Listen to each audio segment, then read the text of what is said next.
Hi everyone, I'm Glenn Jones. I'm the event coverage coordinator for StarCityGames.com. You've probably seen me around the Open Series circuit, and this week we're trying a new video feature called Open Forum, where I'm going to try and prep you for the Open Series each week. This time we're going to do a few segments, and we're starting with our sales booth coordinator, Adam Bowles. What do we have to look forward to, Adam? Thanks, Glenn. This weekend we're going to have all of the Dark Ascension singles that are going to be available at our sales booth. Our sales booth, we try to have as many cards stretching over as many formats as possible, including Standard, Modern, Legacy, and even some Commander love in there as well. We'll have all of our Dark Ascension cards available at the sales booth. If you don't see them in the showcase, just ask one of our sales associates. We have them behind the counter if they're not already in their showcase. We'll be able to get them for you. That's great for everyone who hasn't brought any Dark Ascension singles. What are the people who thought ahead in advance and pre-ordered them on our website? Well, if you pre-ordered with our website, you were able to come up and find one of either myself or one of our sales associates to let them know that you had placed a pre-order with us and just present your photo ID. We'll be able to match up the name with the order and we'll be able to give it to you and you're all set. Excellent. If we didn't bring any cash, how might we go about acquiring many of these Dark Ascension singles? Well, we do take credit card, major credit cards. We accept Visa, MasterCard, Discover, and Amex. Just come up with your photo ID. It won't be our problem. We do have a minimum of $20 purchase, so just keep that in mind. But we'll be able to run that for you. And let's say I'm dissatisfied with the deck I brought and would like to acquire a new deck. Do you have anything that might help me out there? Yes, indeed. In fact, if you come and talk to one of our buyers, they'll be the other gentleman behind the sales booth wearing these same red shirts. They'll be able to look through your collection and they'll be able to quote you prices on your cards for what we'll buy them for. The prices that they're going to quote you are going to be in cash. Now, we do offer an extra 25% trade bonus. So $4 becomes $5, $20 becomes $25, $80 becomes $100. So it really adds up. So if the deck you brought just didn't get there for you that day, feel free to come up and we can try to trade it out for you with something else in our sales booth. And we've got a price for everything at the booth, right? Our buyers, everything. Absolutely, everything. Right. Every single card, always buy. We will buy all of them. Mm-hmm. All right, next up we have Jason Reedy.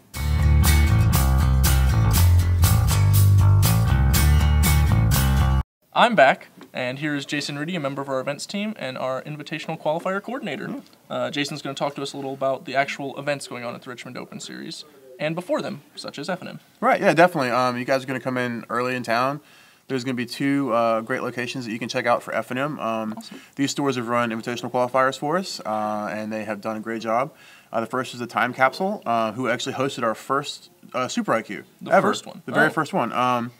And they are at 4209 West 100 Road in Chester, Virginia.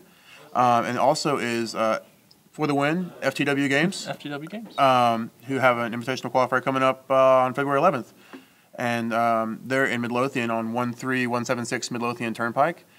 So that's where you're going to go to get your early Dark Ascension testing in? Yeah, absolutely. Get the rust knocked off, get the kinks out of your deck, and you're ready to come in on Saturday morning and play. All right, so how are we registering for the Saturday morning standard So open? Doors are going to open at 8. Come on in. Tournament starts at 10, so you definitely want to be in line. Okay. Probably, you don't have to get there right at 8, but you want to get there around 9. If you get there at 8, you can avoid the line. You can make sure you can pick up all your singles from the sales booth. Have everything you ready to go. And if you want to make the line go really quickly, just have your DCI number ready and have your money out, $30 cash. Just come in and you can punch in your DCI number, you can pay your money, and you can walk away. It takes less than 5 seconds. Excellent. What are the other events we're running in addition to the Standard and Legacy Opens? Okay. On Saturday, we're going to have the Modern Challenge. So you can come in and you can play 4 rounds of Swiss. Your prizes are going to be based off of your Swiss record. There's no top 8 or anything like that. But it's a great chance to get some practice in for the PTQ season that's going on right now. You can test out some new ideas that you don't really want to put on the main stage, Sure. but it's a short 4-round event. And if you played in the Standard Open, the cost for that's only $5. Oh, Unlucky. Yeah, definitely. Well, unlucky, I guess, if you're dropping out of the Standard Open. But then following that is going to be the Legacy Challenge. Which is another event that if you play in the Standard Open, the cost is only $5. Okay. Again, 4 rounds of Swiss, and your prizes are based on your Swiss record, but there's a chance to get your Legacy deck tested out, get some last-minute changes in. For Sunday. Yeah, and that's usually a pretty big event. Usually see about 60 to 70 players, so it's going to be a good time, get some good competition in. And if you have a friend, you can play 2 at a Giant Challenge. So, again, get some extra packs of Dark Ascension and get in there and battle. I've been surprised at how popular the 2 Giants have been consistently at all of our usually events. Between 15 to 20 teams, which is a lot of people, a lot of Giants. On Sunday, we also have the draft opens. Of course. We'll be drafting Dark Ascension, so it's going to be a good time. Get the new set in. The doors again open at 8 o'clock. The first draft open starts at 9. and it's 64 players. So if you want to play, you want to be in line at 8, get in there, get registered, make sure you have a spot. And then there'll be a second draft open happening somewhere around 2 o'clock after the 4th round of Swiss and Legacy. And this draft will feature the new pack ordering that's become standard: Dark Ascension, Innistrad, Innistrad. Different from the past, but should be interesting. And then we've got that pretty much wraps it. But we have a special treat. Yes. Normally, our opening announcements, we like to have a little fun with them, do some puns. So one of the things we always wind up doing during release week is scanning the spoiler for horrendous ways to talk about Dark Ascension cards in this case. Absolutely. So we have our top 5 that are not making the cut for this year's opening announcements. So we're going to start with, you want to go 5, 4, 3, 2, 1? Yeah, that sounds about right. All right, you're up first then. Okay, so we're going to have all these new expensive cards, right? Yeah. Yeah, definitely. And you want to keep your food off the table because you don't have any lingering bowls. Bowls. I don't know why those would be on the table in the first place. Well, they're lingering. They were. Yeah. You know, after dinner, you always want to be sure to clean your plate because otherwise you won't get an afflicted dessert. Oh. That's not so good. No. All right, but this one's a little better because we have your afflicted dessert, which we don't want on the table. We also don't want a jar of pie balls. A jar of pie balls. Do pie balls exist? I don't know. It sounds like not that bad. Yeah, actually, someone needs to get on that. Pie balls, make it happen. For dinner, one of the tastiest things I can't imagine wanting is a nice lamb chop elder. No. And then our drum roll. Oh. I actually can't pronounce the first name. Oh, you mean you've never had Avison's collard greens? Oh! All right, thanks, Jason.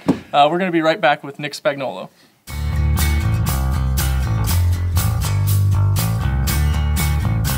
I'm back here with Acquisitions representative, Nick Spagnolo. Hi. Nick's a multiple Open Series top 8 competitor with a Triple Crown, Draft, Legacy, and Standard Open win. And we're just going to start talking about the events that are going to be run in Richmond. Let's start with Standard, where Delver of Secrets has been on top. Do you expect that to continue, or? Delver is definitely one of the best cards in Standard, so it definitely expected to see a lot of play. But as much it had 8 copies in the top 8 and another 5 in the top 16 or something at the last event, it's just that can't continue with the new set. I think that people are going to be way more prepared for it for the Pro Tour and for Richmond. Excellent. In Dark Ascension, there are a lot of cards that are receiving hype, with Lingering Souls probably being like the big winner. But Sorin, Strangleroot Geist, Gravecrawler, Faithful Looting, those are all also pretty important. Which ones of those do you think will be the most important to prepare for? Faithful Looting is probably going to be the card you want to be the most prepared for. Really? Sorin's really good and is obviously going to be like the central point of the token decks coming out.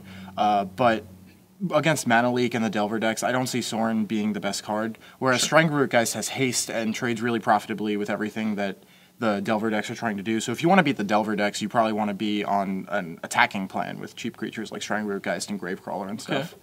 Okay. How do you see people using Faithful Looting in Standard? Because it's obviously a very different card from where it is in Legacy. They're probably going to be discarding stuff like Chandra's Phoenix in the aggressive decks, whereas in the control decks, they might be want to reanimate stuff or just using anything out of the graveyard. Burning Vengeance is probably going to be a really good deck. But I expect to see a lot of play. I say Faithless Looting is probably the best card in the new set. Wow, okay. On the same topic, do you think there are any specific strategies people should be preparing for Richmond, or? Tokens, for sure. Mono Red as an aggressive deck. Again, like Faithless Looting and Gutshot and Chandra's Phoenix and all that stuff out of the Mono Red deck is going to be really good. Hero of Oxidridge as well. So I expect a big surge in Mono Red. And people like decks like that for a new format as well. Sure. Be very aggressive. That worked in Indianapolis for Innistrad, of course. Right. As soon as Innistrad came out, Mono Red put up great numbers.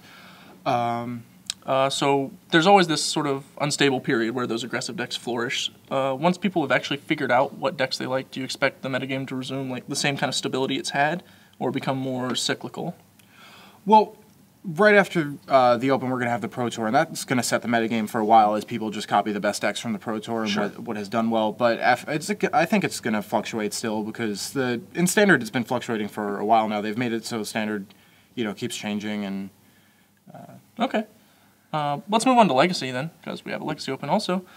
You've played a lot of Legacy, obviously, but the metagame recently has been a lot different from how it was for the last year and a half, at least from what I've been seeing. We've seen so many non-Brainstorm decks performing, especially Maverick and Burn last weekend, or not last weekend, weekend before last, won the Legacy Open all on its own. So how do you expect things to continue changing? I think those decks were doing really well because people were relying too much on Delver of Secrets and Stoneforge Mystic, and Maverick and Burn both have Punishing Fire or, just burn spells that kill those creatures backed by quick aggressive creatures. So that's probably the best angle to beat the Brainstorm decks and why they've been doing well recently. And I think once people figure out how to beat those decks, then it's still going to continue shifting, and probably like combo decks are going to see resurgence really soon as well because Maverick and Burn aren't exactly the best against fast combo decks. Okay.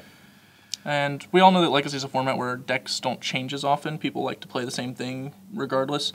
How does that affect your planning when you're trying to make sure your deck can beat all the matchups it's supposed to? Greatly. You can usually tell what people are going to be playing just by the most popular decks in the format that everyone still plays and what did well the weekend before. Okay. So you can sculpt your sideboard and your deck to beat whatever you want, really. You have options of everything in Legacy. Excellent. We'll see you in Richmond. This is Glenn, and Open Forum.